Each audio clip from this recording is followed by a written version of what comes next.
this message or this webinar, so please be mindful of that. Quite a number of organizations have requested the audio of this webinar, and so please be mindful that we'll be recording it as from now on. Today, we are going to discuss Vision 2020.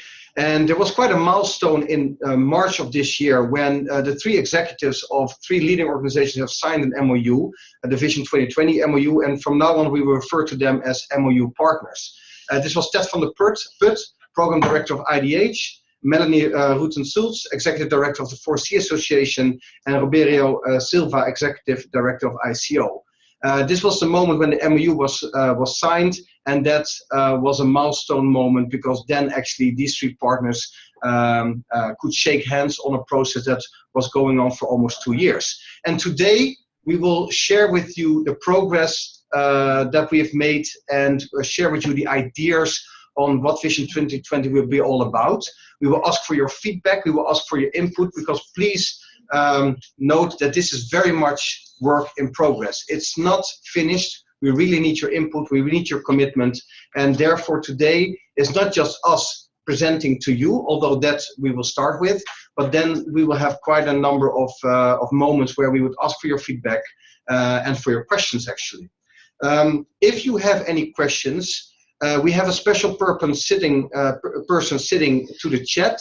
Please send your questions through the chat to the computer saying Vision 2020 MOU partners. Then this question will be only sent to this person. His name is Bart. If you send it to all, then everybody will see your question. Of course, that is also possible. What we will do is collect your questions or comments, and later on during the presentation, we will be able to give this back to you, summarized per topic, and we will be able to address most of your questions.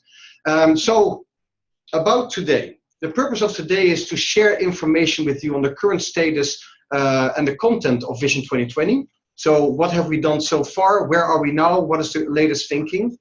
Clarify your questions that you might have on this presentation, on this process. Like we said earlier, gather your input and ideas. Please don't be shy. This is very much a moment to give your feedback and to invite you to become active in this process. From now on, there will be more moments where you can participate in and become involved. The agenda for today. We have started now, and after this we will give the word to all three of the MOU partners, and they will explain to you the aim and objectives of Vision 2020, the strategy and principles, the foreseen activities moving forward, and the different work streams that will be part of the process. After that, after about 40 minutes, we'll be able to take your questions. And again, if you have any questions, please send them through the chat function of the Zoom. And then so we'll be able to bucket them and address them. Then after about half an hour, we have some questions for you. And then we would like to start a sort of little brainstorm where we capture your collective thinking on the next step moving forward. And then finally, some very concrete ideas on how you can be involved in this process and how you can participate. So, quite a straightforward agenda. Thank you again for your time. It's very much appreciated. And I would like to give the word to Mauricio Galindo, who is Head of Operations from ICO. Lucas, hello, good morning. Thank you. The floor is yours. Thank you very much. Well, it's a great pleasure to kickstart this first webinar. It is the result, as you said, of the MOU that has been signed in March of this year. And let me begin by talking about how and what is it that we want to achieve here. So the whole theory behind 2020 is that of collective action. And that is, we have identified some very key issues in the long-term sustainability of the coffee industry that require the interaction of several institutions, several partners, to be able to bring about comprehensive long-term solutions. No single entity can possibly achieve the degree of results that are needed to bring about a real change in our industry. And as such, a preliminary effort was done already in 2013, and that was actually the 4C that convened a sustainability workshop where many participants expressed the desire to bring forward ideas and communicate and coordinate policies. As a result, eventually a task force was created, and the ICO joined not too long after the setup of this task force. And ever since, we have been gathering very frequently, constantly communicating, constantly sharing ideas, and refining little by little. This is not something that is done easily. It requires an enormous amount of time, effort, and vision, of course, to keep your focus constant. And but definitely, it has been moving forward, and it has arrived at a point where we can now have this MOU signed and begin the actual development of the work streams. So, above all, we share a common vision where we have the farmer-centric approach as the cornerstone of our efforts. That is, everything that the Vision 2020 initiative aims to do has to do with the improvement of standards of living for farmers. Our objective is absolutely focused on the well-being of farmers. This is the cornerstone of all the efforts that we have in the initiative. As such, we have, if you like, the backbone 3 partners: the ICO, IDH, and 4C, and those 3 then, of course, bring about their different constituencies, their different strengths, so that we can align our agendas and basically create this momentum, so that systemic solutions can be brought forward into the sustainability of the coffee sector. So what do we want? We want coordination. We want to have, because all of us are doing different things. Sustainability is at the core of the ICO, has been definitely was enshrined in the last International Coffee Agreement, and it goes without saying that it's the same for 4C and IDH. So it is important that us, from a public sector perspective, 4C more from a private sector, IDH from a donor community as well as also a government to some extent, and the S&P private, we avoid duplication. We manage to make sure that the efforts we bring into this are not both the same of a different topic. So we need to make sure that we avoid duplication, and by that we want to elaborate measurements that can be spread out across our 3 partners, and in that sense enable collaboration both at the national and global level. And this is very important because we have, if you like, different levels here. One is the global, where we have as organizations that have partnerships that spread throughout the planet. We have a more, if you like, global perspective, but the work, of course, has to be then brought down to national governments, to national entities, where the actual effects, of course, of the Vision 2020 are going to be felt. So in that sense, we have coordination, we avoid duplication, and we hopefully bring about the final, if you like, the aim, of course, is to make sure that the sustainability of the coffee supply chain is an integrated one, that from the very moment of the desire of a coffee farmer to plant coffee to the experience, of course, of a cup of coffee by the consumer, that the supply chain is an integrated one, and that we can tackle the systemic risks in this area. So it's an open-ended initiative in the sense that, together with the backbone organizations, many others hopefully are invited to join, to participate, to bring ideas, to be part of the process. And this is, of course, the ultimate aim of this workshop, to present who we are, what do we want to achieve, and to invite others to give us their feedback so that it can actually move forward and really make a difference for the coffee sector. Thank you so much, Mauricio. That's a very exciting and challenging vision. Now I would like to give the word to Annette Pensel, Director of Sustainability Innovations of the 4C Association. Annette, can you tell a little bit about what does Vision 2020 aims to achieve? Thank you, Lucas. Yeah, actually, in line with what Mauricio just summarized, what the stakeholders so far have come up with in terms of how can we better collaborate together between the public and the private side in the coffee sector. What Vision 2020 wants to achieve is to actually together build a public-private agenda and agree on that so that we can call it a common agenda in order to realize collective impact. Collective impact, in our understanding, comes from collective action. So we want to achieve collective impact on particularly what we call large-scale challenges in the coffee sector. So these are, others call it, overarching sustainability issues, very complex and comprehensive challenges that the coffee farmers, the coffee community, the coffee sector, the entire coffee industry is faced and confronted with. And we see that, and we realize, as Mauricio had said, that one single organization or even company or even one single government or the governments alone or the industry, the private sector alone, we can't handle that. So Vision 2020 is motivated by the fact that we see and understand and agree to work together in order to achieve a very long-term goal, which is the resilience and better livelihoods for coffee communities out there, and for that, in context of that, for the entire coffee sector as a whole. That's a very long-term, quite ambitious goal. That's our big vision. We want to see a thriving coffee sector. We want to make sure that coffee farming stays or increasingly becomes more attractive again for the young people in the coffee industry. We want to see coffee farmers going back to their farms, and more coffee farmers, more youngsters also joining the community there, and having a decent income from coffee. We want to see happy consumers all over the world increasingly drinking more coffee and enjoying the pleasure of coffee.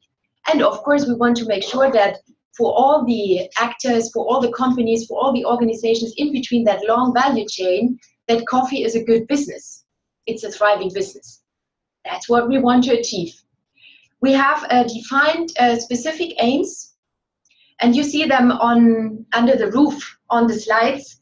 These specific aims are to enable social and environmental and economic benefits for farmers and their families and their workers by setting collective farm level goals. And on the other hand, in order to be able to achieve this cross-cutting issues, to align and where possible to increase the investments in sustainable coffee by coordinating and activating funding for the coffee sector from different sides, be it from the private side, being from government side, being from the donor side, being from the investor side. What the Vision 2020 stakeholders have been also agreeing on is a couple of specific key principles which are supposed to guide the further development of Vision 2020. As it has been said before, Vision 2020 is not yet ready. We are all together in the process of thinking and aligning and trying to build this new collaboration framework. So the key principles to do that is to approach our common agenda in a farmer-centric manner. So the farmers should be in the center of the attention, in the center of strategies, in the center of implementation of these strategies. Additionally, there is need to commit to transformation. So it's not a very only short-term transactional approach that we are looking after, but we want to have a transformational focus in the collaboration and in the increased efficiency that we are looking after. Additionally, as said in the overall vision, the focus should be on identifying agenda issues that are addressing systemic issues, that are addressing large-scale complex challenges where this public-private collaboration is needed. We also agree to focus on non-competitive collaboration at that level. We very much appreciate competition and the drive that comes from that, particularly in the private sector. But we agree that in the context of Vision 2020, we want to focus on non-competitive collaboration. We also have found it very useful to agree as one of the key principles to see Vision 2020 as a multi-stakeholder movement and enable different stakeholders from different parts of the world at different levels of the supply chain or value chain to actively form part and contribute and participate. And last but not least, the idea is that we should also be looking at what is happening in the market. So base our joint activities on market needs. Annette, thank you so much. This is very exciting, very challenging. Before we go to the next speaker, I want to remind everybody, you can send in your questions. I'm sure you have a few. Please use the chat function on the Zoom application and send your questions to Vision 2020 MOU partners. There's somebody collecting your questions so we can address them later on. Jenny, this sounds like an overwhelming ambition where all of these organizations need to start working together. How are we going to do that? Can you share a little bit your thoughts on that? And Jenny, of course, who doesn't know Jenny? Jenny Kwan, Senior Program Manager from Coffee from IDH. Thank you, Lucas. Thanks, Annette. Hi, Mauricio. So, as everyone said so far, it's an ambitious goal, but we're all very excited to be working together. So, particularly from the ICO side, where they're members of the governments, how can they support their government members to better integrate sustainability into the sector and provide livelihoods for those growing the coffee and also exporting coffee on the ground? From the 4C Association, with their private sector and civil society membership and their long-standing multi-stakeholder platform, as well as the baseline standard. And from the IDH point of view, where we work in public-private partnerships, and in coffee, we work in 18 commodities, but the coffee program is a sustainable coffee program, where we've also been working for several years with partners and have concrete activities going on the ground. And all three of us find the prospect of working together as very exciting to strengthen each of our own initiatives and to achieve more together. So some of the activities that we anticipate that we'll do with do together is not to create a new organization with a new secretariat and new people and new activities, but to really bring things together that are being done currently and to do that more effectively. And as people have said before, with less duplication, to coordinate more and possibly also collaborate. And we hope that many of you will also join in this effort. On the sort of short list for things that this new umbrella will do is create a common agenda and collective action. As Annette said, and also Mauricio, how do we really come with a common vision for what we want to achieve together as a coffee sector? And how can we bring in the best of all of these different initiatives to work together and to address different parts of the chain? Every organization that's currently working in coffee has different strengths and is active in different parts of the value chain. And how can we really bring those together and work in a more coordinated way? Another possible activity is advocacy, to influence both the public and the private sector to get policies that are more conducive towards a more sustainable coffee sector. And of course, reporting on progress of the collaboration framework and the collective action. How can we come with when we have a common vision, then perhaps we can also come up with common indicators of what success looks like. And then we can start measuring compare the way that different initiatives work, the way that different interventions work, and together learn together to be more effective in our actions to get on the ground. So how can we participate?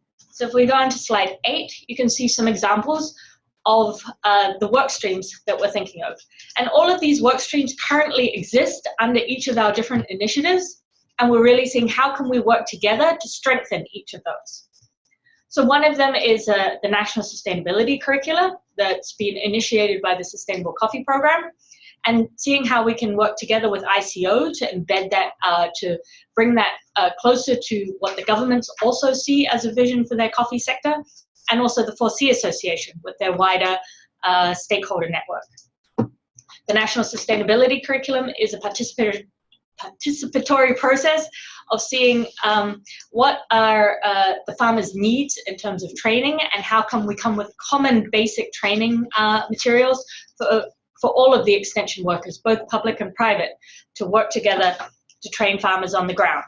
So in that way, not everybody has to develop their own materials, and in some sense it can be the best of the best materials with the latest recommendations using the latest research that's commonly agreed by both the public and private sector, and also therefore rolled out also by public extension workers and private extension workers. Engagement of local stakeholders is very important. I think many of us can agree that historically sustainability, in the sense of the voluntary standard systems, has been more of a north-south initiative, but there's a lot of energy in the past 5 years or 10 years where local stakeholders, where people on the ground have really said, well, we've been growing coffee for 100 years already, don't talk to us about sustainability. But what does really sustainability mean in that collective sense? So how can we bring together the local stakeholders so the producing side and the consuming side to come with a common vision of sustainability, and so then everybody contributes to a more resilient coffee sector. A third stream is national platforms. These exist in some countries and not in other countries, but we all see them as a very valuable way to bring together the public and the private stakeholders to talk about what are the different issues, how can we address them together, who takes up which part of which problem. Together we can really see how we can strengthen those national platforms and bring a voice to the international, bring the national platforms a voice on the international fora, and also provide a channel for internationals who would like to work in the coffee sector, to provide a place for them to come and find out where they can contribute to the coffee sector in that country. Moving on to slide 9, 2 other work streams which we've considered is financial literacy and access to finance. For the last 5 ICO fora, ICO weeks, there's been a consultative forum for finance. For C Association and IDH and the Sustainable Coffee Program have also done some activities together on access to finance. How can we further develop that and provide appropriate inputs to growers on the ground? Another big topic, particularly this year, is climate change. There are a number of initiatives working in climate change, and there we see also a lot of possibility for working together, for collaborating more to address this challenge to the coffee sector. 2 other emerging work streams are gender and youth. Coffee, with another way of putting that is coffee as a family business, and the other one is working together with the sustainability standards. And how can we work together to provide more impact in the coffee sector and use our resources more effectively? So those are the ideas that we've had so far, but as Lucas said at the beginning of this presentation, at the beginning of the webinar, this is very much an input stage. We're shaping the different work streams, and we'd appreciate your input into what would be the priorities. Where do you think we should focus first? Where would you like to contribute? And how and what other work streams would you like to work together on? Thank you so much, Jenny. It sounds like these 5 work streams that are already on your radar are very interesting and give an opportunity for a lot of stakeholders to be involved. And indeed, we will ask you later on in the presentation your feedback on what other ideas do you have for work streams or emerging topics that this Vision 2020 could convene on and articulate collective action. May I ask, are there already questions coming in? Yes, there are questions coming in, so very good. Please, if you have any, because I'm sure you have questions for the MOU partners, or please send them through the chat function on to Vision 2020 MOU partners, and we'll be collecting your questions and address them later on. Thank you so much. Moving on, this process has already been going on for about 2 years. Annette, can you tell me a little bit about the procedure so far? Thank you, Lucas. And actually, this is just the last 2 slides before we then want to engage with you.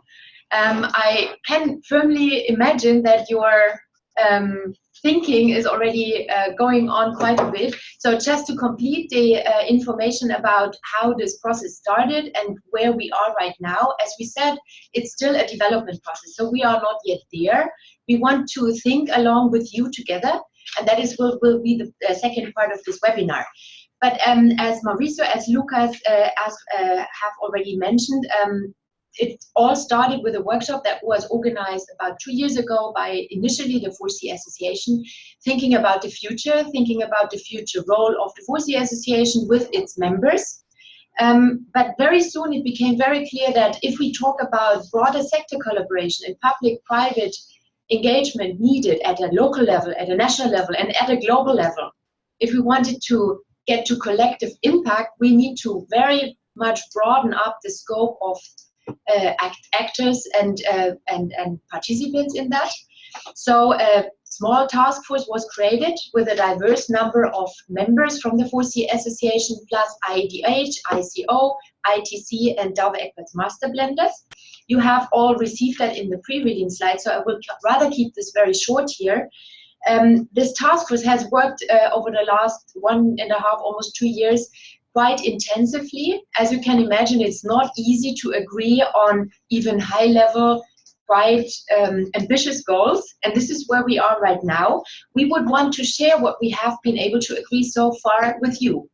We look for your input, we look for your feedback, we look for your constructive criticism, and particularly we look for you who want to be part of that, who share the need for a bigger sector vision, who share the uneasiness about the lack of impact at scale in the coffee sector, despite of all the good work that is being done and that has already created change on the ground. Input from all of you who are committed to do more. So therefore, we will now, if you go to the next slide, which is 11, after this webinar, we will have another version of the webinar on the same content for the other part of this world this afternoon. So you will all receive the summary of your input, of the collective thinking that we will have been able to do during the next hour. One other milestone will be hopefully approval of the way forward of the 4C Association in this broader collaboration on Vision 2020 in its General Assembly early June. And then there will be, of course, further engagement needed with the governments, and it's ICO who is leading Vision 2020 on that side, with further private sector partners and donors, that is IDH and ICO together leading on that and supported by the other partners, and of course then also with more of our members on the side of the 4C Association. While we are talking and trying to build more cohesion for that common global approach, which at the end of the day needs to be effective at a very local level, we would want to contribute and to activate and to do more in our concrete work streams that Jenny had been summarizing just now for you. So we are very interested in listening to you if you think that's the right topics that we are addressing so far or what we should change. We are very interested in listening to you to see what should we perhaps change or further develop or further carve out with regard to this broader umbrella collaboration. And we definitely want to make sure that you can continue your participation. We are currently planning a workshop, an in-person workshop with hopefully most of you. Details to be confirmed, but we are looking at the fourth quarter of this year. And one possibility to actually listen more and participate more and join this Vision 2020 campaign will be during the first ever International Coffee Day that will be celebrated on the 1st October in the context of the Expo Milano in Italy.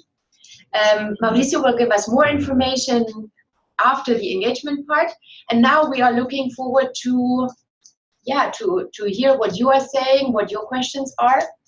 Before we get to that, exactly, I give back to Lucas. Thank you, Annette. Indeed, before we go to the moment where we would like to address your questions, we would like to hear from the MOU partners why this is great. Personally, we've been around in many sectors, and I think this is quite unique. I've never seen global leading institutions coming together with the clear intent to come up with one common vision and a commitment to collective action. I think that is really unique, really innovating, and this would really propel the coffee sector forward. But let me go back to the first to the MOU partners. Mauricio, could you tell me from an ICO point of view, why do you think this is exciting? Why is this process unique? Certainly, Lucas. I want to first of all reiterate, as was already said by Jenny and Annette, that we are extremely excited about this capacity, this opportunity to work together. We actually know each other for a long time, so it's a privilege and a joy to be able to work towards this initiative. I think that having identified that social problems often arise from the interaction between governments and commercial activities, it is simply not possible to tackle them on one, if you like, on a one-side approach. So we realize that complex problems such as sustainability of the coffee sector require the link between governments as one of the pillars, of course, to create these public-private sector partnerships to be able to scale up what otherwise would be most likely pilot projects. We believe that from the ICO perspective, by bringing in the link to governments and the capacity to roll out what have been in many cases very successful projects, we can bring about change to the really huge numbers of coffee farmers that otherwise would be exempt from the benefits from sustainability in both in research, but also in access to finance, in best agricultural practices and the like. So we think we can, from the ICO perspective, is a capacity to really roll out and tackle the large number of coffee farmers that are, after all, the bulk of our industry. But I would like also to introduce and to our director is here, and he wants to give a welcome to everyone in the webinar. So I will briefly introduce here our executive director. Hello, everybody. It is an enormous pleasure to participate in this first webinar that is going to, in a certain way, take us on a much broader context of our cooperation between the three institutions. And from the point of view of the ICO, I think that we are here to provide and facilitate the access to governments that are part of the ICO. So that is the main point that I see as playing a role, and we are in permanent contact with the governments, and we are here to facilitate this dialogue. Thank you. Thank you, Lucas. Thank you so much, Mr. Silva. Thank you so much, Mauricio. That was really inspiring. And thank you, Mr. Silva, for your time and for your commitment to this process. Jenny, Kwan, IDH, can you very briefly tell me why do you think this process is exciting?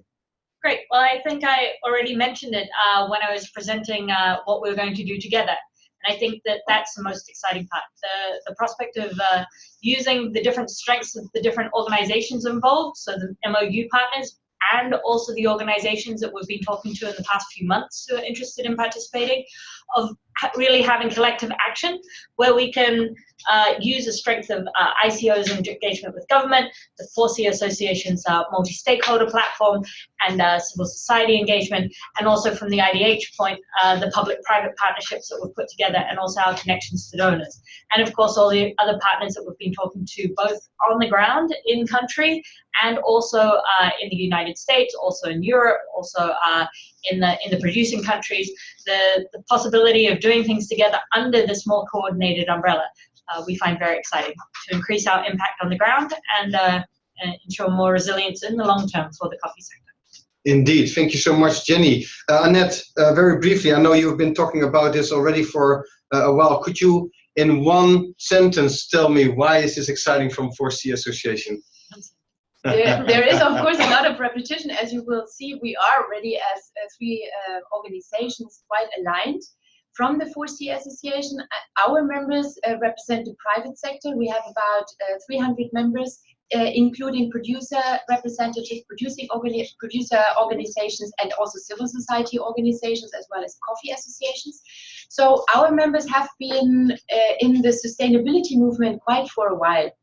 So this is really seen as an unprecedented opportunity to build on progress. And 4C Association is very happy to bring in the expertise and competence that has been built over the past couple of 10 years, basically using this multi-stakeholder approach and dialogue, which sometimes is not easy, but we believe it's more long-lasting.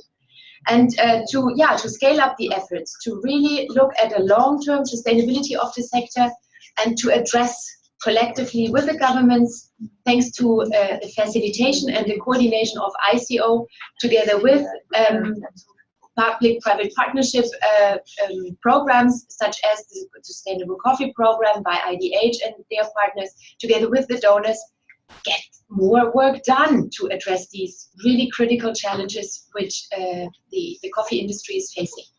So that's what we are keen after. Excellent. Thank you so much, Annette.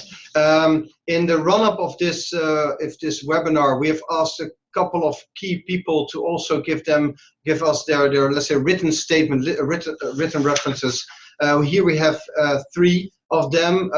2 of them are not present during this webinar. They will be present at the webinar this afternoon.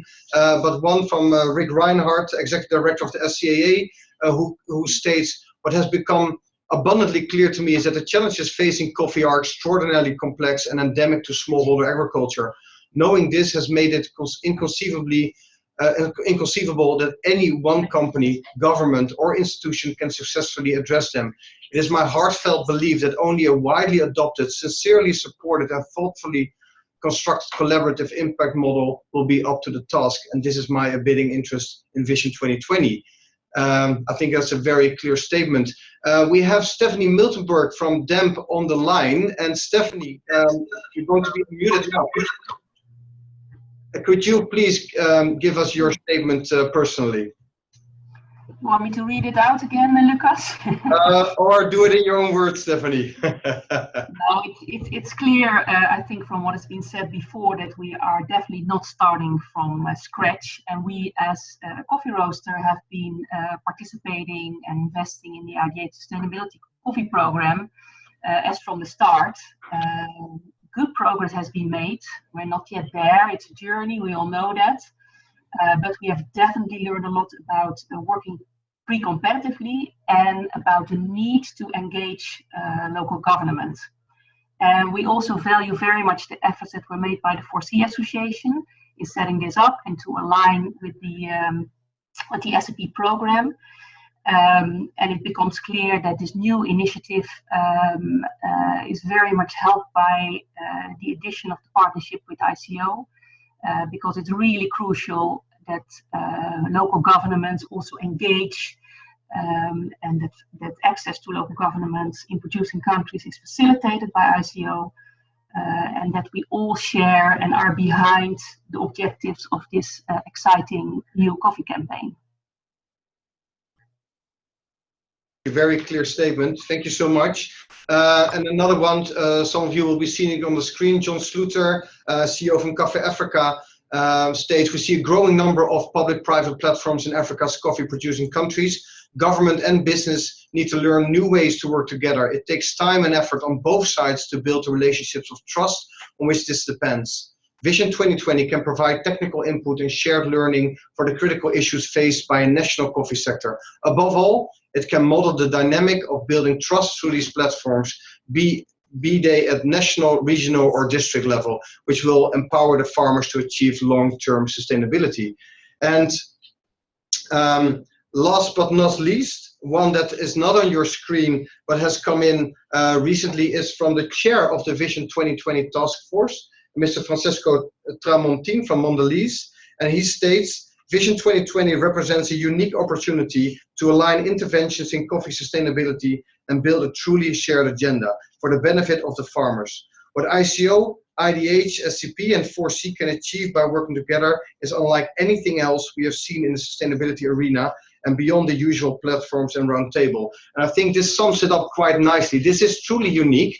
I have never seen it before in other sectors, and so this is where giants meet and giants shake hands. We can truly accomplish amazing things, but they cannot do it alone. They need your involvement, they need your participation, they need your critical questions, and hopefully you've been sending them through to the chat function, and we will now be able to address your questions.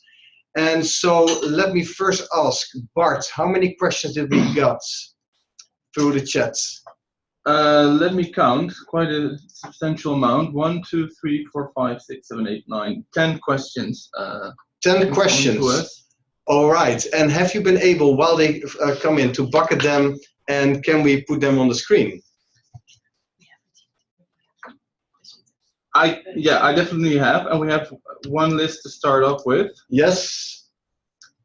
Are you putting them on the screen now? Or are you sending them? If you go to the next slide. Yeah.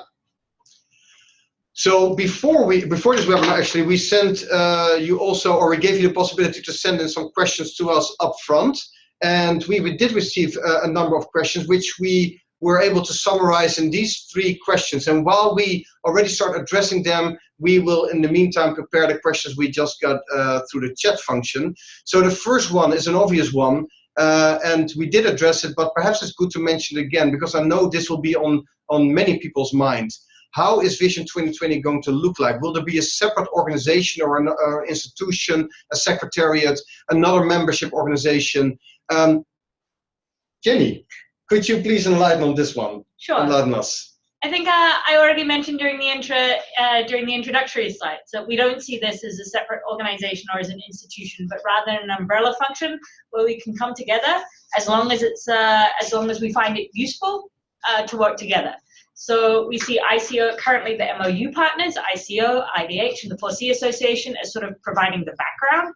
So part of my time, part of Annette's time, part of Mauricio's time, and other people in our organization to maybe organize the agenda or organize the workshop or talk to various people. But in the end, we're going to be doing it all together. And whoever's, for example, is interested in the national sustainability work stream, or interested in the platform work stream, or interested in the gender or the climate work streams, these are the people who are really going to be doing the work that's necessary.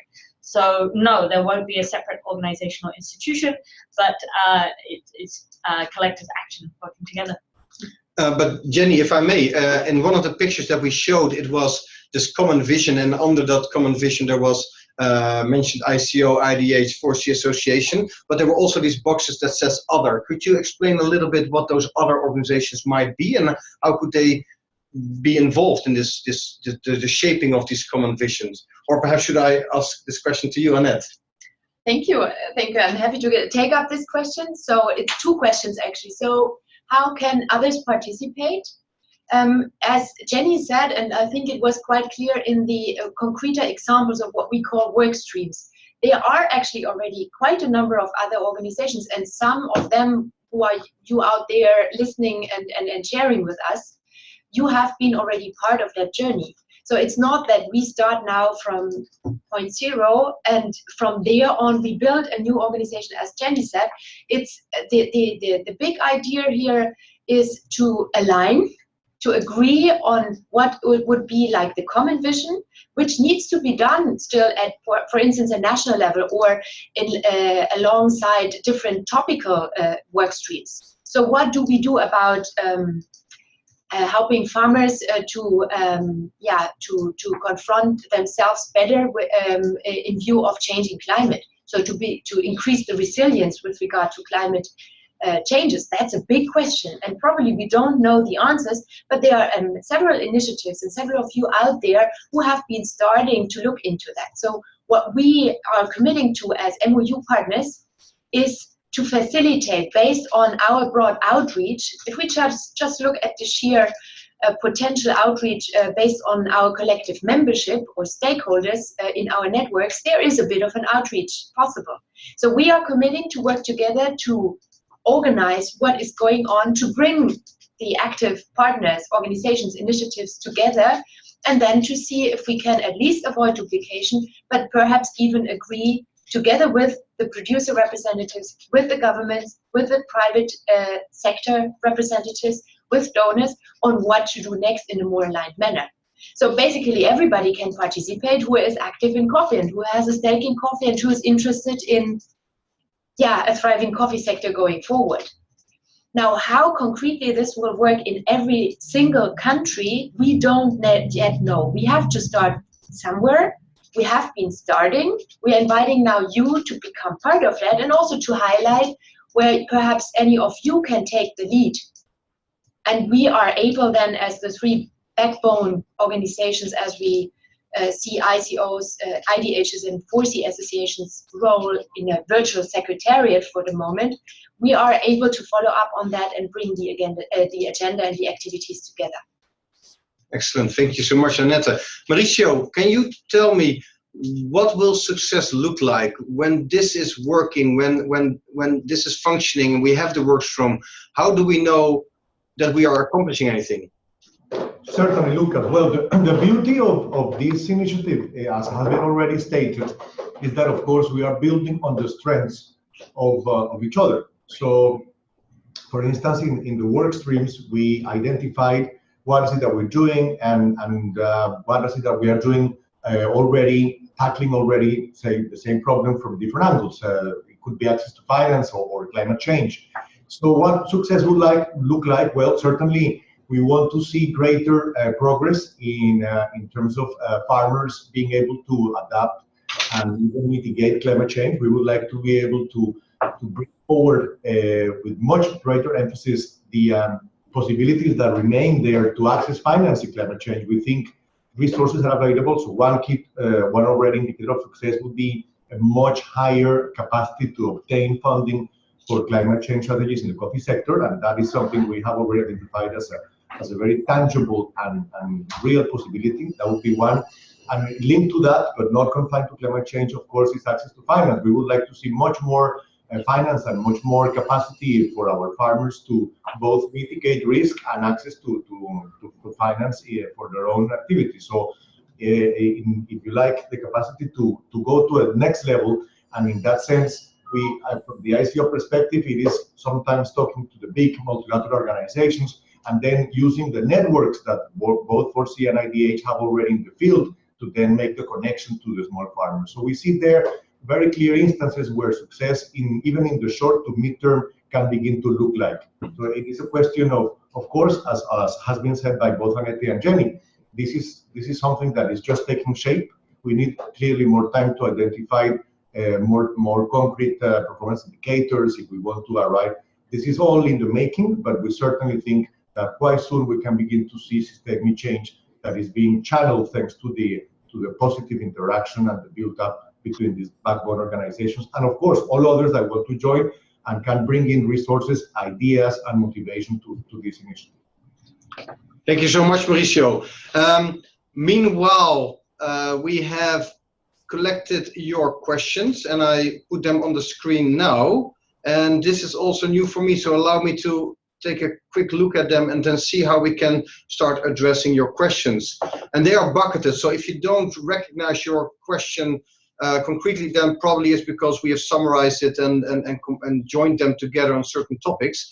So how does one participate is one question.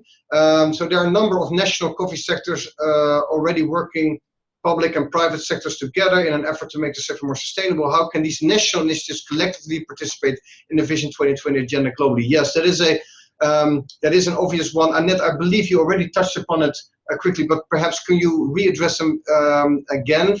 There's so much going on already. How do we not reinvent the wheel? How we are not going to competition or fragmentation, but actually bring them in and start to find the synergies between the programs? So thank you very much, and thank you for the good question, actually.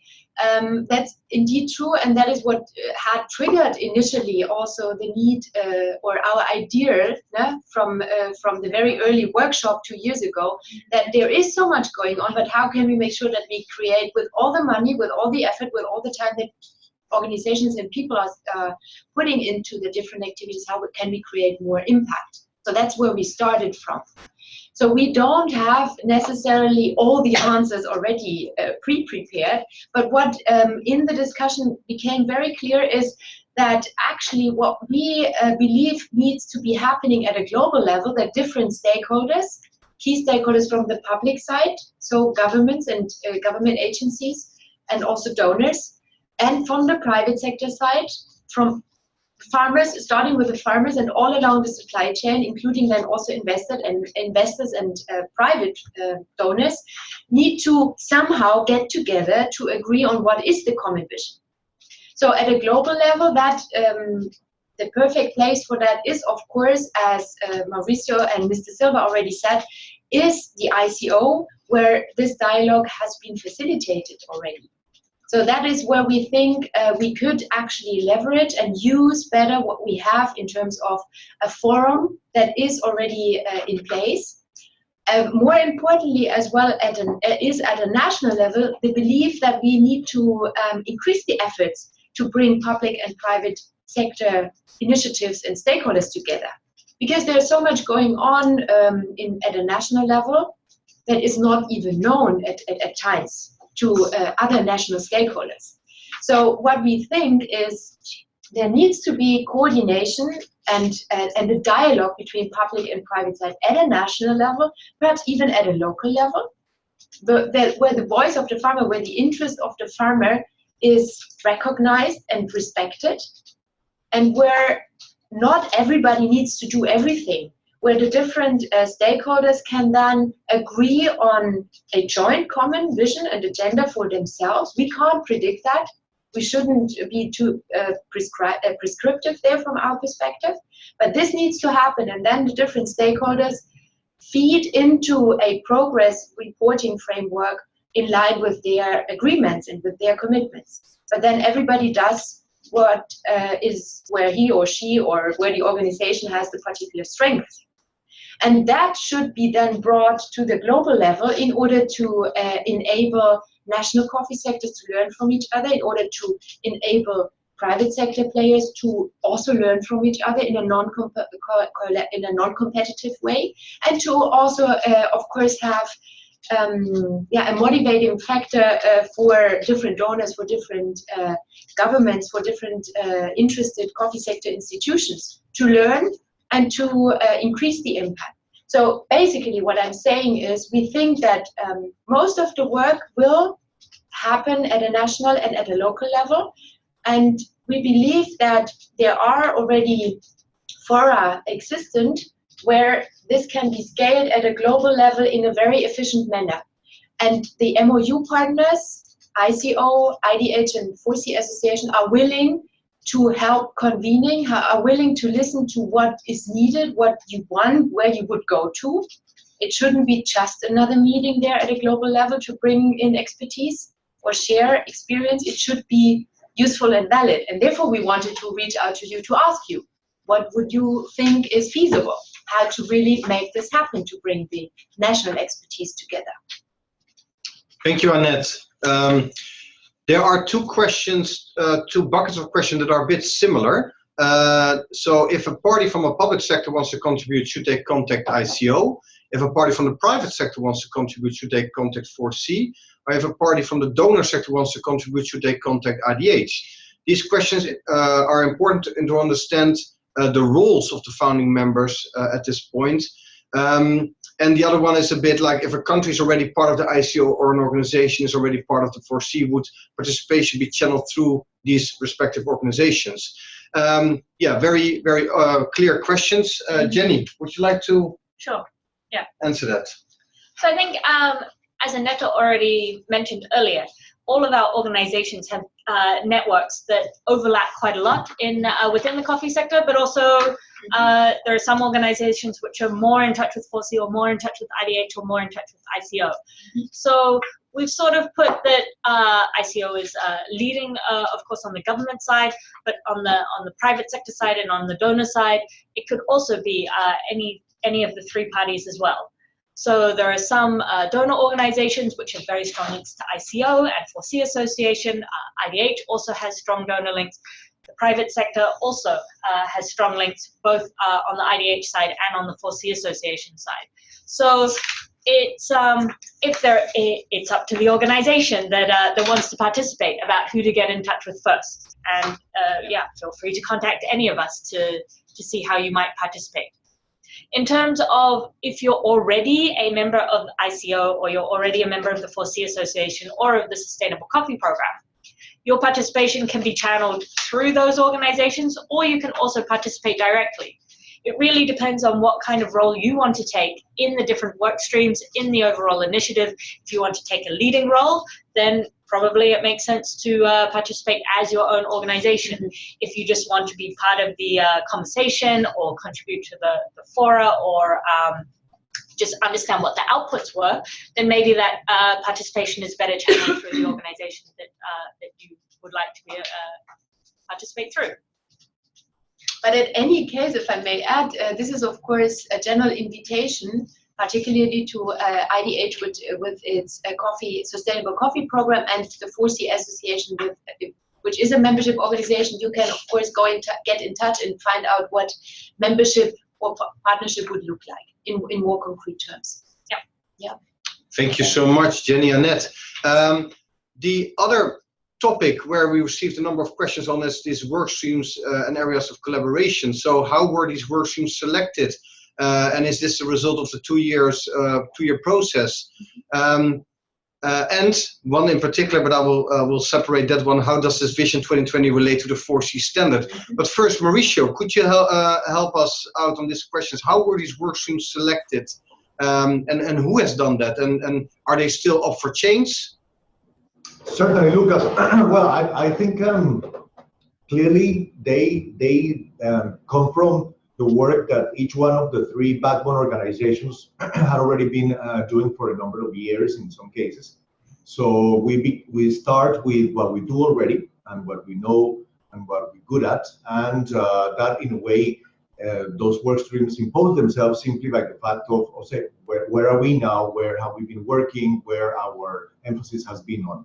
And of course, as we move forward, as we identify new issues, as we realize that we can combine our strengths to better achieve change and this idea of collective impact to be realized in a more tangible way, of course, they are up for change and they are up for implementation, and new work streams will certainly be identified. But I think most clearly they started from the work each one of us had already started doing. But it is very exciting that in a rather short time, we have already seen instances where they have combined and we have achieved already very interesting results. And I think we can refer to the workshop we did in Kenya recently, where the expertise that the ICO in partnership with the World Bank in putting together a company of case studies was used to launch a workshop on access to finance for farmers in Africa. So I think that already is one example of how work streams that belong to all 3 are being combined and are being utilized to bring about much greater impact. Thank you so much, Mauricio. But we have this other question still pending here is, how does the Vision 2020 actually relate to the 4C standards? Annette, I guess you are the person to answer that one. Yeah. Thank you very much for this question, and that's a very valid question, because many of you might associate 4C Association first and foremost with the 4C entry-level standard and its verification system. And it's true that 4C Association with its multi-stakeholder membership actually came together initially to define what should be a basic level of sustainability practices for the general coffee sector. That was like 10 years ago. And many of you will remember that conversation, which was a multi-stakeholder dialogue process, pretty much similar to what we are having here in Vision 2020. But the focus at that time was the definition of this entry-level standard, which is operational and is being used in many parts of the world. And farmers are benefiting from that, and industry is benefiting from that. And increasingly, I may say, governments are getting interested in benchmarking their own standards against this baseline. So how does that relate to Vision 2020 is the question. 4C Association, as many of you might know, has not only the mandate from its members to work and to operate this baseline standard and verification system and regularly revise it, which just has happened actually.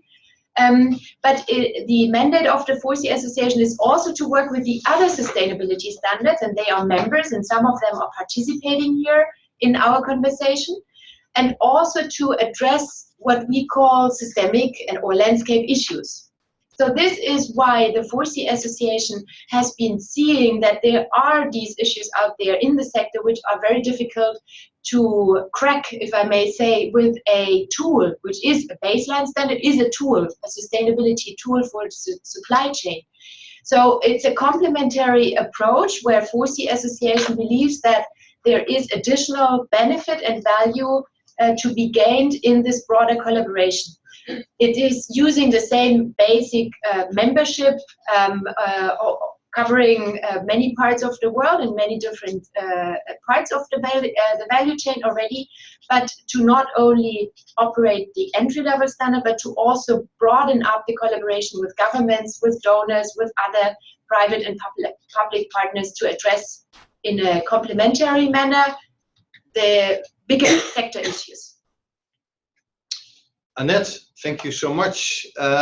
In the meanwhile, we're still receiving some questions, actually very interesting ones. So let me read them out loud and then see who of the panel would like to address them. The first one is, yes, I thought so. He's sending it. All right, so let me first, we have a little chat here amongst ourselves. Let me read out the question. The role of the ICO has been stated. It is important to note that the Inter-African Coffee Organization, IACO, was set up by African heads of state to address issues concerning the coffee industry in Africa. It would be a good idea to state what is seen by Vision 2020 partners as the role of IACO in the achievements of the objectives of Vision 2020 with regards to Africa. Mauricio, could you take this question? Certainly, thank you, Lucas. Well, I think it's a key role, absolutely. I'm very glad actually that this question was asked, because in as much as something, an entity as IACO that obviously was created by African governments to address coffee in the continent, it's our very close and very close partner here at the ICO. We have a long history, we have a very strong friendship with IACO. So clearly, the interaction with IACO, the very constant communication and the capacity to push forward the agenda through IACO is vital for the success of an initiative such as Vision 2020. And we are lucky that something like IACO exists.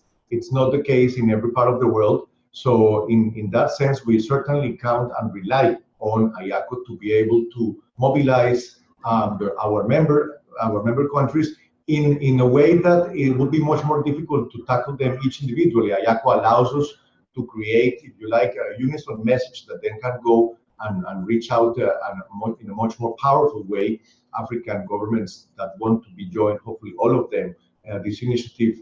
So in as much is a key actor in this. Thank you so much, Mauricio. We have on the line now Mr. Frederick Kahuma from IACO. Secretary General, could you please respond to this response from Mauricio? Is this covering the question sufficiently? You're being unmuted now. Okay. Yes, I'll say what Mr. Mauricio has said is correct. The Inter-Africa Coffee Organization, I think, can play a key role as a partner in this Vision 2020, because the ICO members from Africa are also members of IACO, and during the meetings of the IACO members, it is also possible to bring up those key points to the members of IACO to take specific steps or measures that will help us to achieve the objectives that are stated. Thank you so much. So it sounds like that there is quite some overlap in agenda there, so that's going to be very interesting. Meanwhile, we have received another request, I believe it was from Rainforest Alliance. It says, could you say something about the experience to date of managing pre-competitiveness in the SCP, the Sustainable Coffee Program from IDH, as it is a difficult area to separate from competitive? Jenny. Right. So as a terminology, some people might have noticed that Annetta has been referring to non-competitiveness, which is the sort of another way of referring to pre-competitiveness, because what's before competitiveness. So when we say pre-competitiveness or non-competitiveness, we mean the same thing. So in the Sustainable Coffee Program, we see pre-competitive actions as ones that benefit the whole coffee sector. So maybe only a few people fund it or only a few people contribute to it, but in the end, it's a public good that's out in the open for everybody to use or not use or to build on in their own initiatives. Whereas competitiveness, we see more as supply chain projects where you'd like to source that coffee, you'd like to improve a particular quality or a particular place, and there you see that where the private sector really see that to the benefit of their own supply chains, those actions. So in the Sustainable Coffee Program, we work on 3 different levels. 2 of them are more pre-competitive and 1 of them is more competitiveness, and you'll see that I say more and not is, because actually it's everything's on a sliding scale. On the more pre-competitive side, we've got international and national level activities. So on the international side, for example, we work together with the 4C Association and Pan UK on a report for alternatives to endosulfan.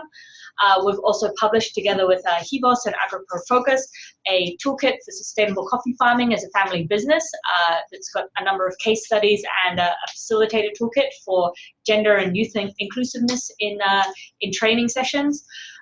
We've also been contributing to the Coffee and Climate Initiative being run by the Neumann Stiftung and also contributed to by a number of other partners.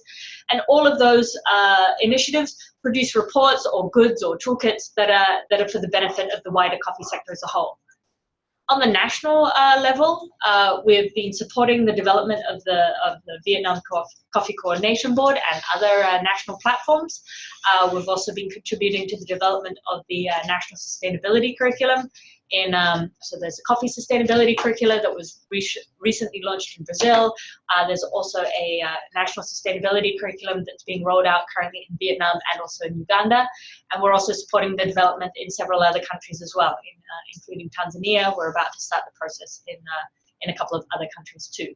So there you can see that although a few parties fund the work, in the end, the platform, the curricula, the guidelines and so on benefit everybody in the coffee sector. On the more competitive side, we've also issued our 4th call for proposals for field level projects. You can find details on the website, www.sustainablecoffeeprogram.com. And there it's more competitive. So there we're asking for calls for proposals for more for supply chain projects where people would like to work with a particular group of farmers to train them or to provide them with access to inputs or do other activities. But they're working with a particular supply chain partners. I hope that clarifies. Right, Jenny, thank you so much. And indeed, that is a very interesting question in many different topics and many different sectors. This discussion about non-competitive or pre-competitive and competitive is now going on. And how do you separate the two? So, Edward, thank you so much for your question. But was this actually a good answer? Could you please reply? You're being unmuted now. Hi, everybody. Yes, thank you. I just wanted to make the point that obviously there is some experience to build on as you try and build this Vision 2020. So thank you. Thank you so much for your question, Edward. And so this, I think, covers the questions that we received from you. I thought they were pretty good, right on. Thank you so much for this involvement and engagement. And now we have a couple of questions for you. And we'd like to do it slightly different now. And please bear with us as we're trying to manage the technology with about 50 or 60 people online as we speak. we have a couple of questions for you. And as soon as I will introduce them in a minute. And my question to you would please raise your hand if you would like to respond. You are all unmuted for obvious reasons of background noise. But if you raise your hand, then we will unmute you and you have an opportunity to respond to the questions. So we have identified, let's say, 3 main topics of questions that we would like to discuss with you. As we said from the beginning, this is work in progress. We would very much like to have your feedback, your input, your guidance actually on this Vision 2020 process as it is shaping up today. And so the first one, your general feedback. What do you think about this whole Vision 2020 process? Which aspects of this are most important or most critical or most relevant for you and your work? What do you think, under what conditions would this whole collaboration framework work best? What are the success conditions? And what do you think success would look like? So you can already see what the other topics are. The second one is on the work streams. What are your ideas on work streams and topics that you would like to get involved in? And then the third one we would like to discuss actually the name, because Vision 2020 sounds very visionary, but 2020 is already around the corner.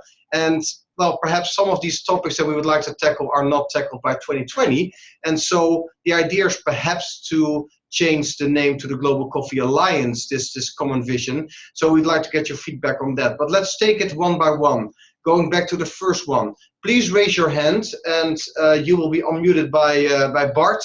What do you think about this Vision 2020 process? What are the most important topics? Which aspects are most important for you? Under what conditions might this work, or perhaps under what conditions might this fail? We would like to hear your opinion there, and what, according to you, would a success look like? Please raise your hands. I'm going to look, let me see, do I see hands? I don't see any hands so far.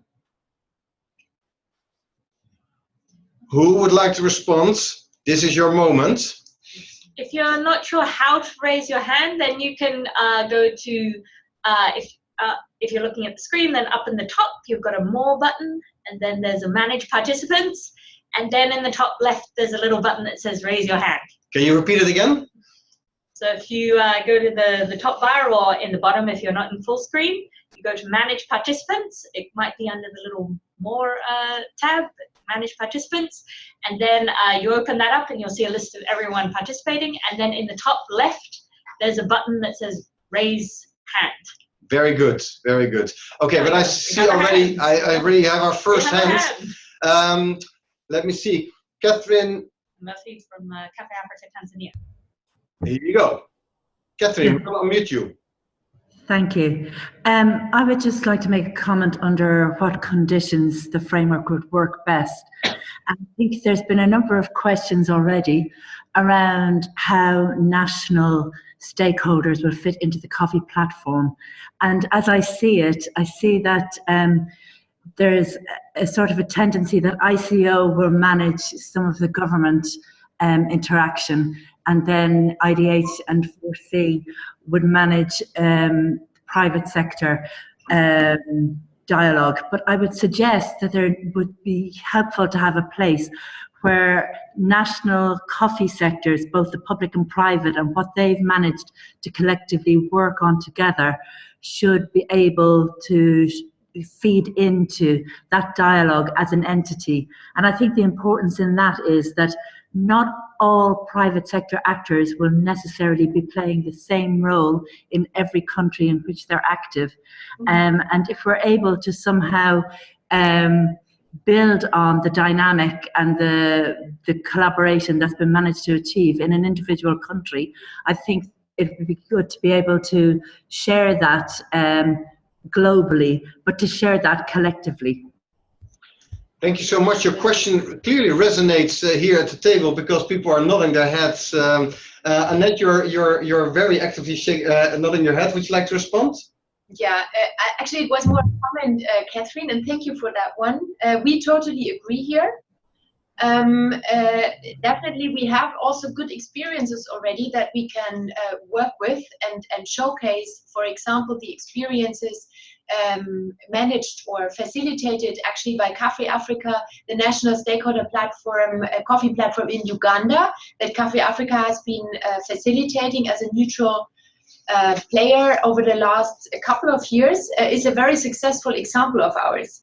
So if I understand your comment correctly, so what you're suggesting is that actually, yes, have more of those national platforms to encourage or enable, provide a space for public-private dialogue at a national level. And this is exactly what we feel is necessary. And then bring that in a coordinated manner also to the global level, to perhaps not all the coffee nations at the same time, but in a coordinated process, allowing for becoming vocal at a global level, and to learn and inspire perhaps other countries when this is more difficult to be kicked off. So that's exactly in our thinking. So therefore, thank you very much for our for your comment on that one. Thank you, Mauricio. This also sounds like a question that you would like to respond to. Thank you, Lucas. This is, I repeat, Annette, is actually a really good question. The ICO, of course, the members of the ICO are governments. However, the ICO has also a network of national coffee associations around the world that are represented here at the PSCB, the Private Sector Consultative Board. So in that sense, we do maintain and engage regularly with all these different coffee associations that in Asia, Africa, and Latin America, and we see them as also key partners in being able to, on the one hand, gather information that allows us to know what is happening in the field and what are the concerns and how to tackle really the key issues in the coffee sector of a country, but also to bring forward our own message, to be able to mobilize, if you like, resources and knowledge and action in those countries. So it's a two-way process.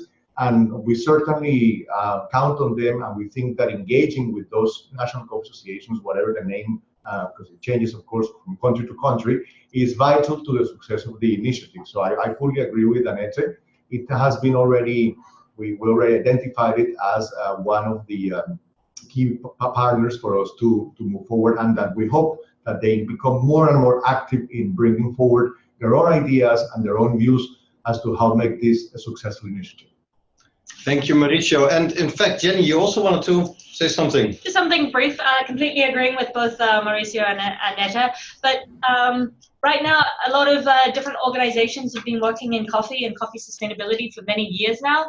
And the idea of working together is building on the strengths of the different organizations. So the idea is not like, oh, we're the MOU partners and we'll take over all of the different networks and all of the different relationships and guide everybody. It really is seeing, okay, who has experience there? It's this partner who's local on the ground. Who has experience there? It's that organization that's international, that's based in that particular country. So really seeing how we can build on the strength of everybody and not needing to reinvent the wheel of rebuilding the relationships, building trust, building materials, building experience. Seeing really together, how can we move forward together more quickly and in a better way. Thank you so much, Catherine. That was clearly a very good question. Thank you so much. And we have another hand from Mr. Carlos Brendo. We're going to unmute you. Yes, Carlos. Okay, good morning, everybody. It's a pleasure to be here with you. I have Lucas, a very basic question. When I look at the work streams and I see national sustainability curriculum, engagement, financial literacy, I think that climate and they're all sort of looking forwards and cutting edge issues. But I miss one very basic issue that's sort of included in all of them, but should be stressed, which is productivity. And if you look at the fact that together Brazil and Vietnam have only 25% of the area planted with coffee in the world, but together they account for 50% of production. And that in these two countries, productivity yields are about 25 bags per hectare, which leaves the rest of the world with under 10 bags per hectare. You have an old issue there that I believe is not properly addressed. And you might say, this is simply an agronomic problem. It's technology. This is, if you look within farm gate, but a lot of the problem is beyond farm gate, because you have sometimes a farmer that has high productivity and his neighbor has very low productivity. And his neighbor could easily copy what the other one is doing if he had access to things that have to be arranged outside farm gate. So this is something I would like to bring up for people to consider. Thank you very much. Yeah, Carlos, that is an excellent point. So this goes already a little bit into the second point about the work streams. Why is productivity not there? It sounds like an obvious one. Yeah. Annette? So it's thank you very much, Carlos, for your very sharp analysis, and it is inherent. So it is in our understanding perhaps mostly included in what we refer to when we say national sustainability practices, good agricultural practices and more, but interpreted and prioritized at a national level in that very inclusive process. But you are right. So we have been nodding here as well, so that productivity certainly should be highlighted beyond the two countries that you have been mentioning. There is an immense possibility to improve the income for farmers, and there are indeed, it's not only within farm gate activities that have to change. There are systemic challenges addressed to the very low productivity. Right. Yeah. Carlos, thank you so much, and also thank you for getting up so early to participate in this. Let me see. I have another hand. Yes, Mr. Frederick Kawuma. My apologies. You are muted now. Yes, please. Okay. Thank you very much.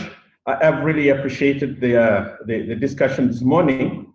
I just want to follow on to what Carlos has stated, because I think for us in Africa, the greatest challenge that we face is productivity. The yields that our farmers are talking about are extremely low, and a farmer is really absolutely uncompetitive here in Africa. And when we talk of sustainability, it's a dream. It's a dream, and we need to identify what are the issues that need to be dealt with here, and also the issues in the value chain. The coffee value chain in Africa presents many challenges for beyond the farm gate, and the cost of operation in the value chain is greatly increased because of the inefficiencies in this value chain, and we've got to find a way that we address this. I know at the intergovernmental level, these issues need to be addressed, but sometimes it goes beyond the coffee discussions, and it's something that needs to go into the regional economic community level, or perhaps even the African Union meetings, where the policymakers are made to make specific commitments to address these constraints. So I think looking at the efficiency of the coffee industry in Africa, there are many aspects that we need to bring into the discussion and see how we can address those in order to achieve efficiency and sustainability of the sector. Thank you. Thank you. Is there anybody who would like to respond? No, it's Agreed. yeah, absolutely, and I think so. Everybody here at this table agrees, and clearly, perhaps the topic should be either higher on the agenda or more recognizable on the agenda, and also use the words that resonates with everybody. And it sounds like productivity, if you really want to crack it, it has to do with inputs with agricultural, agronomical practices, technology, education, infrastructure, policies. And so it is clearly a topic that lends itself very well for this PPP kind of collaboration. So thank you so much for emphasizing that. And we have another hand, Surendra Kotecha, please. You're being unmuted now. Good afternoon, everybody. I was earlier when Annette raised the matter of the public and private institutions working together to find out the needs of the farmers. This is a very important aspect of the whole coffee development, in my opinion, and the outreach that we achieve to the farmers. And I think Carlos has recently, and Fred have put forward this idea that really it's a lot that goes on outside which helps the farmers, and we need to find out what it is that the farmers need. And the needs are different in different regions. For instance, as in Africa, it's different. The point I was trying to make was maybe our alliance or the vision could assist, because I see in many areas in the world a certain divide, more in some areas than others, between the approach or the model that the private sector has and what the public sector has. And therefore, maybe we can try to bring them together to work in more harmony, to have a better outreach to the farmers and find in a better way how the country or the region can act together to provide the needs of the farmers, to achieve the productivity or whatever else that is required. That was my point. Thank you so much. Yeah, I think this is an approach that we've started in the Sustainable Coffee Program around the national platforms and the national sustainability curricula, and that we really look forward to strengthening with our new partners, particularly from the ICO and the 4C Association. On one particular field trip, we were talking to a farmer, and they were saying that in any given week, they get visited by 4 different extensionists, each of them telling them something different. Maybe one from the government, one from a private exporter, one from an input company, and they all give slightly different advice, which is, of course, very confusing for the farmer and less in the effectiveness of all this investment going into training by all these different organizations. So one of the things we really see around the national sustainability curriculum is a common public-private vision on these are the practices that farmers should do to, these are the issues that we have in our country or in our region, and this could be around productivity, it could be around water usage or input usage, and together the public and private come with a vision on, okay, these are the practices that we need to agree on to train every farmer in, and this is the basics, and of course every organization can then add on extra modules or more advanced training, or more also offer finance or inputs or whatever they choose to do. But this basic training should be the same. So really aligning the public and the private approach to increase the effectiveness of practices on the ground. Thank you. Thank you very much. So this is a good discussion.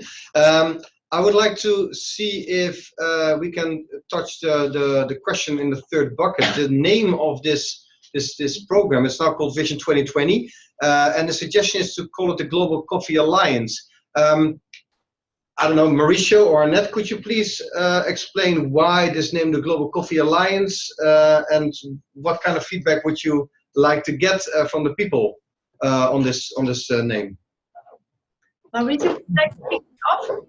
Sure, I can definitely. I think both of us probably can bring in some ideas, and maybe here it's useful to go back to the concept that I started with in this webinar, which is that of collective impact, and that is what is that we want to do? Why do we want to do it? Why do we want to work together? And it is this understanding that single entities cannot achieve a certain level of scaling up and a certain degree of impact if they do not work together, sometimes because there is clearly a duplication of efforts, sometimes because a misaligned agenda, as Jenny also just showed, for instance, can bring about confusion and in the end does not really help in a significant way. So we think, yes, Vision 2020, of course, is an idea, gives us future, there's a vision for the future, but as you already said, Lucas, 2020 is just around the corner.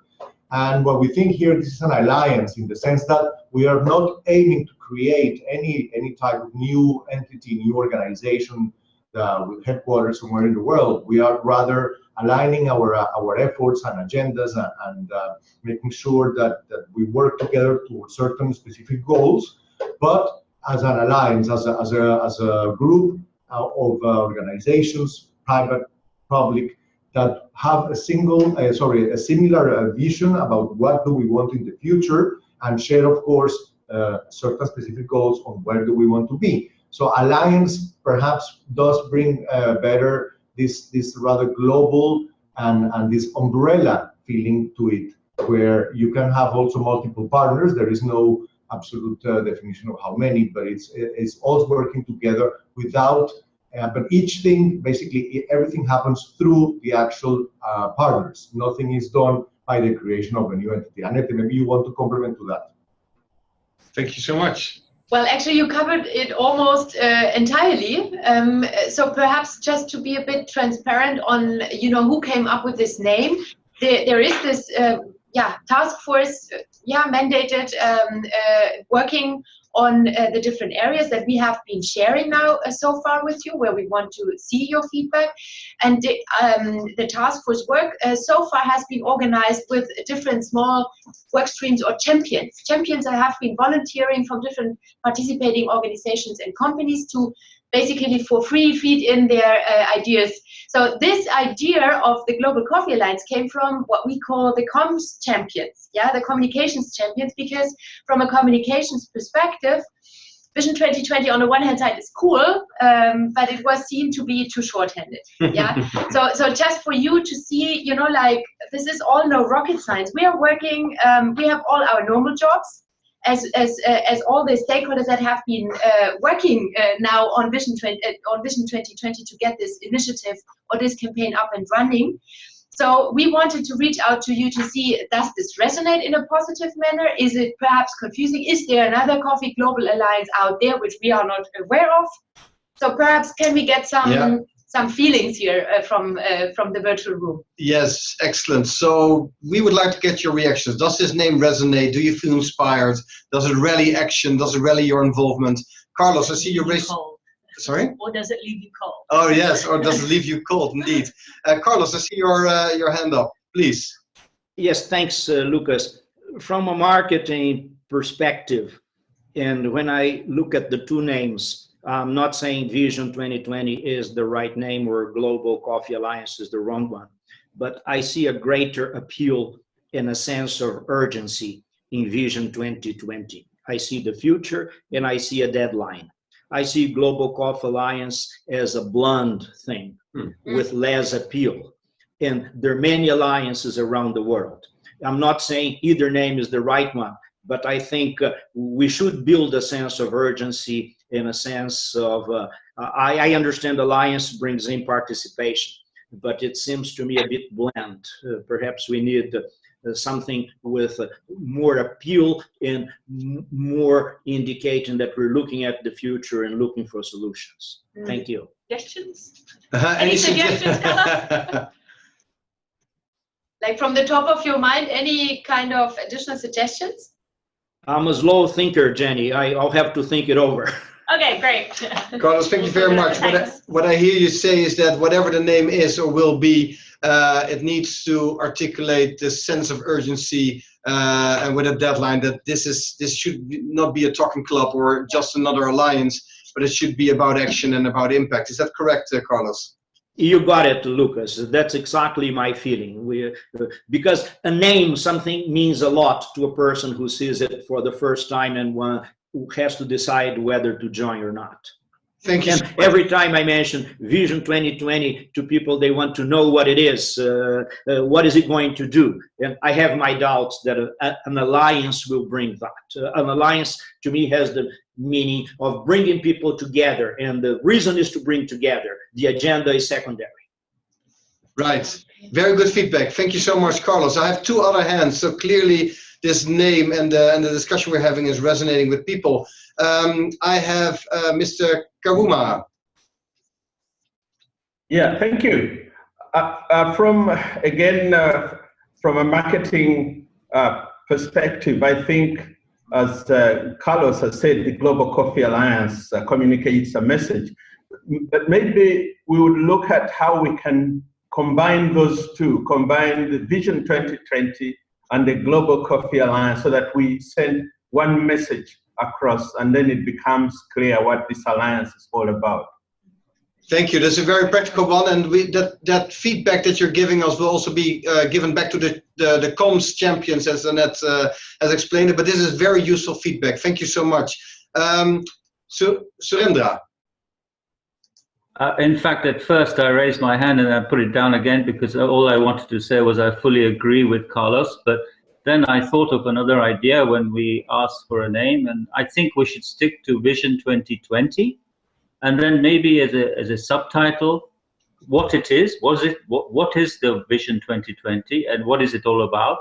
You could say either Coffee Development Alliance or Global Coffee Development Alliance, or some mix of those words, in fact. Excellent, thank you. That is noted and will be reported back to the champions. Thank you so much. I have actually a question which they didn't prepare for, but to keep them sharp, because this whole idea about the name and that there's a feeling of urgency, that is very much the whole idea about Vision 2020, or whatever the name will be. And so, Mauricio, could you and Annette and Jenny, what will be done differently, or what will be done specifically, so that this becomes an alliance, an organization that actually leads to impact on the ground, and not a talking club, not a convening for the sake of convening? What will be different than the many alliances that are out there? Mauricio.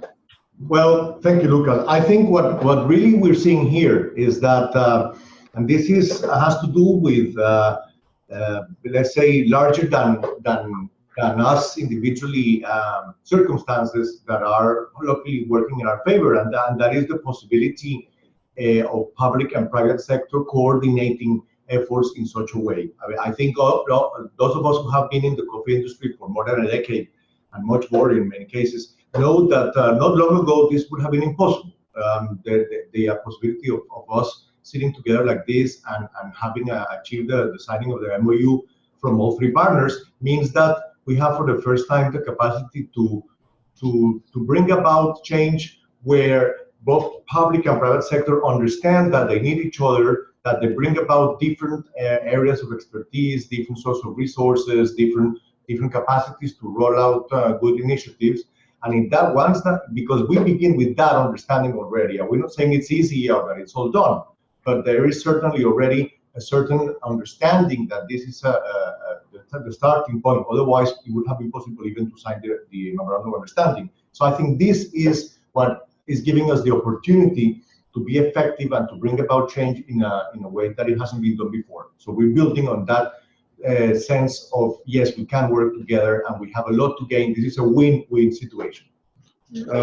Thank you, Mauricio, very clear. And Annette, what does this mean, that Vision 2020 will not just identify themes or work streams or topics, but at some point even might go to, we are about collective action, collective impact, but then also have collective KPIs or objectives, saying this is what we will achieve together, to make it very actionable with a timeline even. And I'm building on the suggestion that Carlos made, that Vision 2020 gives that feeling of urgency.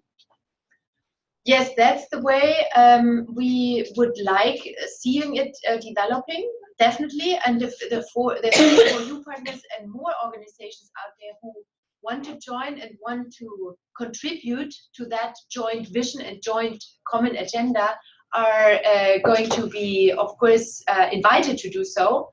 So for me, it really starts with this getting close together and identifying the need to work together and the opportunity there, and then to get the hands dirty, basically, on a very high level in terms of planning to agree on a common agenda, which will not be easy, which needs time and which needs leadership, which needs a lot of activities that have to be made available.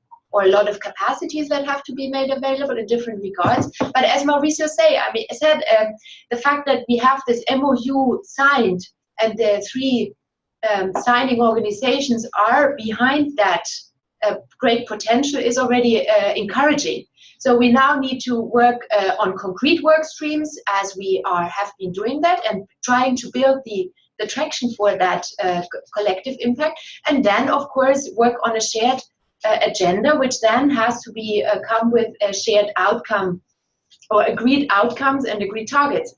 I'm saying this in a perhaps provocative manner because many of you have been in the coffee sector for very long and have been seeing a lot of things started and perhaps not concluded at that unified level. It's an opportunity, and it will depend on the leadership. And some countries perhaps will be able to do this faster and will inspire others. And at a global level, I think it can be supported by these three MOU partners and by many more organizations out there. So let's start it. Let's give it a try. Excellent. Well, let's do more than trying. Carlos, I see you raise your hand. You're the last one to respond before we move on with the agenda. Carlos. Very quickly, Lucas, just to respond to Jenny's request, I would suggest Global Coffee Vision Alliance, or simply Coffee Vision Alliance. Thank you. Alliance. So 2020? Well, the 2020 expires. I think we can put 2020 if we agree that's going to be 2025 and then 2030. Or we just omit it and we leave the vision. Something to be discussed. Thank you so much. We have very good feedback on the name, and the name is important. It represents the intent and it represents the mission of what we're trying to do. Thank you so much. I should have done it earlier, and before we go to the last slide, I want to give recognition to the task force, the Vision 2020 task force that has done all of the work up till now. This is more than the three people that are the MOU partners. I want to mention their names. As chair, it's Francisco Tramontin from Mondelez, it's Adriana Cuartas from FNC, Annette Pensel from 4C Association, Cornel Koert from Chibo, Ted van der Put and Jenny Kwan from IDH, Linda Butler from Nestle, Mauricio Galindo from ICO, Melanie Sultz from 4C Association, Rob Skidmore from ITC, Stephanie Miltenberg from DEMP, and John Sluter, Cafe Africa, Keith Terrell from Pan UK, and Marcel Clement from Rainforest Alliance. They have been very intensively involved in this process besides their daytime job and many of their other obligations. So thanks to them, we are now able to present this back to you and have this conversation. So if we move to the last slide, you probably would like to know, okay, so what's next? This all sounds great, but what's coming and how can I participate? Mauricio, I understand that you will lead us through this last roadmap.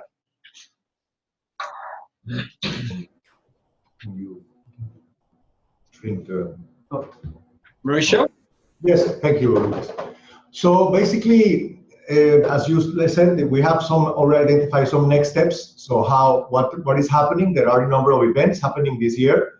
First of all, as has been already said, if you want to know more, if you want to get in touch, there is absolutely no reason why, of course, only governments can reach out to the ICO or private sector can reach out to 4C or donors.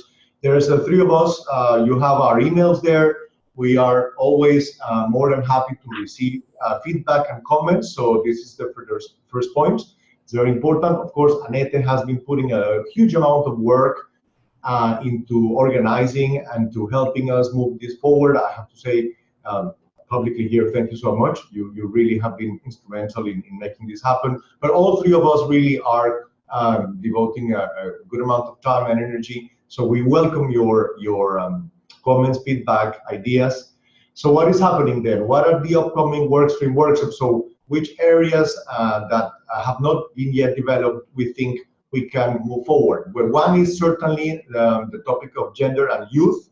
All three organizations have identified as gender and youth a very, very key area of work for the coffee industry now and in the future, of course. Certainly at the ICO, we have included now in our project evaluation a gender component, and we all know how important it is to make sure that we have young coffee farmers in the future. Otherwise, there won't be coffee coming anymore. So we think that we're already in the very early stages of planning potentially a workshop or together. Details will be certainly released in the near future, where we could also basically looking at the theory of change. Where are we? What do we want to know that we don't know yet, and how do we go about? The ICO already has been involved. Last year we participated in Women and Coffee organized by the ILI. Obviously IDH has already done some work. So I think there we can also then bring our strengths together and move it forward. Same goes with climate change. The ICO has been working on a climate change and coffee position paper since last year.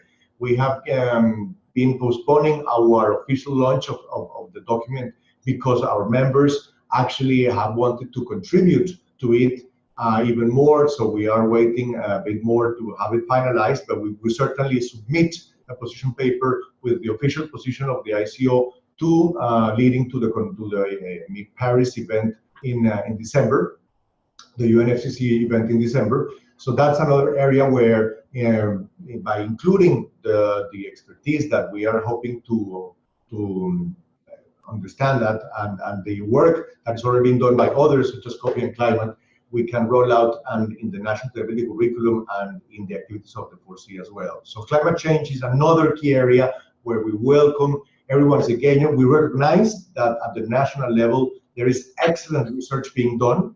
And in that sense, once again, this is one more instance where liaising with national coffee associations and research centers is of key importance, because the last thing we want to do is to duplicate efforts and not to actually, this is about sharing, understanding, and moving forward. It's no one's desire to monopolize, on the contrary. So we welcome that. Now, we also think that after these webinars and a moment of reflection, it would be good to have an actual workshop where people could meet physically and debate and really perhaps feel even more get a greater ownership of the initiative. The date for such workshop has yet to be decided, but I could say it is going to be in the last quarter of this year.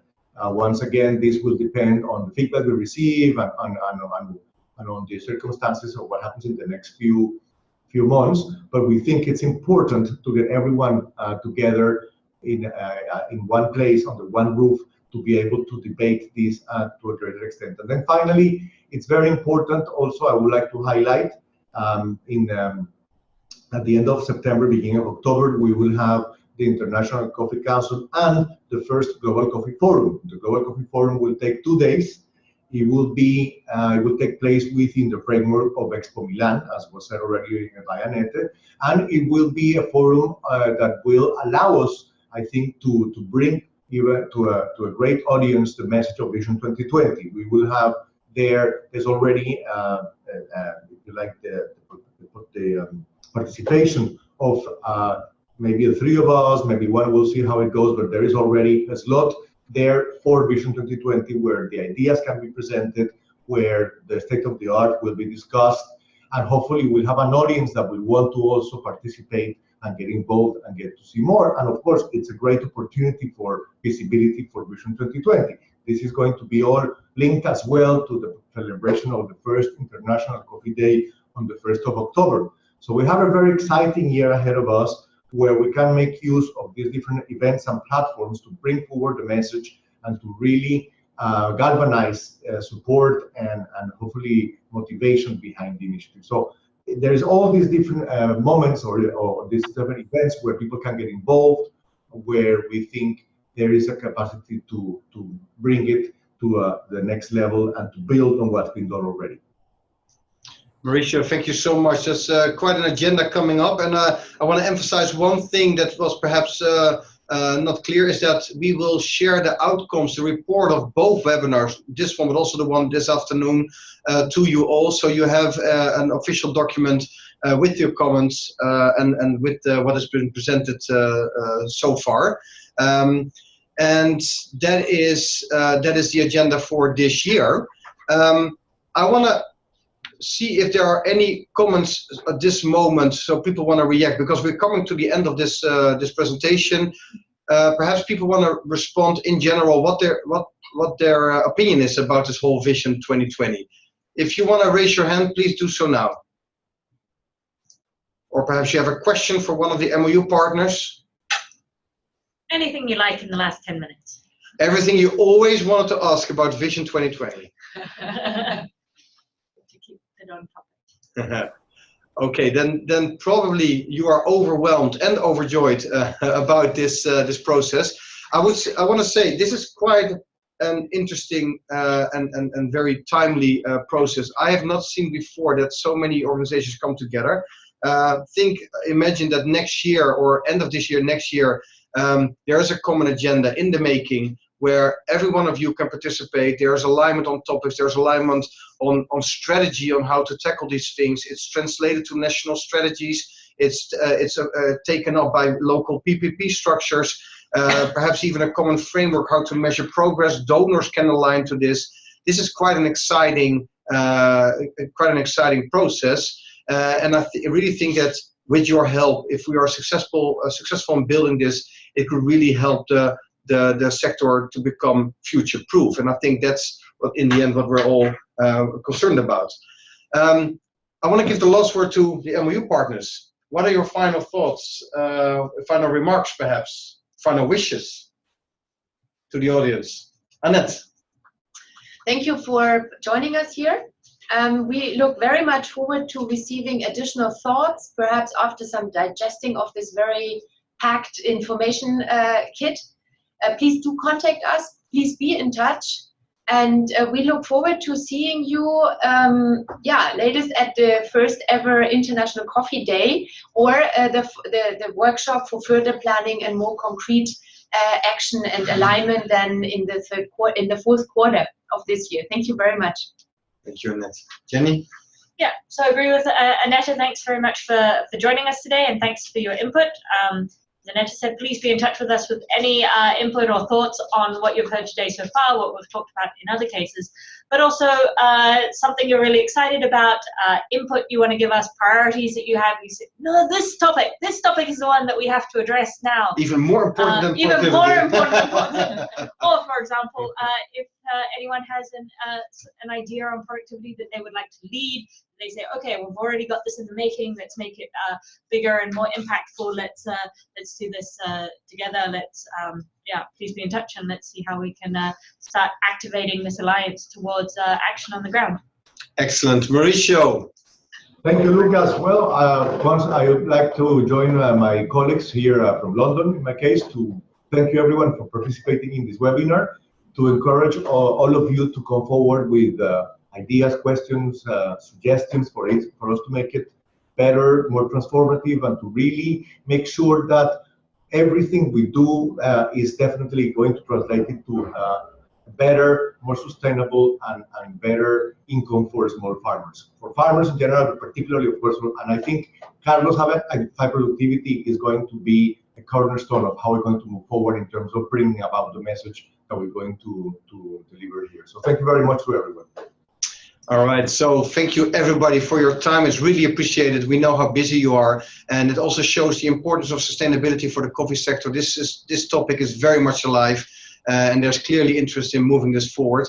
Thank you so much. You will be receiving a report from us soon with the outtakes of these webinars. Thank you for your lively engagement and your discussions and your questions, and we're looking forward to welcome you another time. Thank you, and we'll now be ending the call.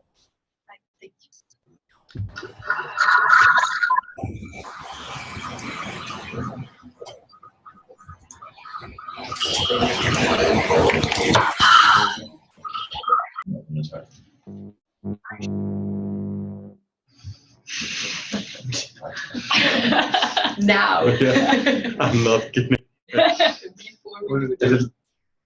Yeah? Ended? Not yet.